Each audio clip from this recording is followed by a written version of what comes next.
Toi là, il est temps d'ouvrir ton dossier. Vous savez ce qui m'énerve sur les joueurs comme Valverde? C'est qu'on oublie en fait de parler d'eux au final.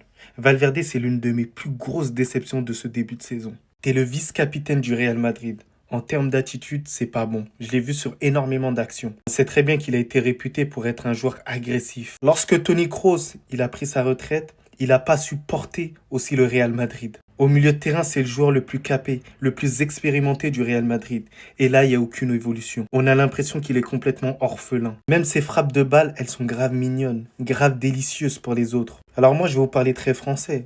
Si Manchester United, il propose effectivement 80 millions d'euros pour lui, moi je le fais partir les gars. Il y a un moment donné, il faut arrêter. Il faut arrêter, je commence à en avoir marre. Valverde, en réalité, c'est soit tu te réveilles, soit tu acceptes de jouer en tant que latéral droit, ou soit tu prends la décision de quitter le Real Madrid. Parce que moi, je me pose des questions. Je me demande au final, est-ce que Valverde, il a encore faim de jouer encore au Real Madrid? Je serais un président, je l'aurais assis. Est-ce que Valverde, peut-être, tu sens pas un petit peu de lassitude? T'as peut-être tout gagné. Il faut peut-être partir pour un autre challenge.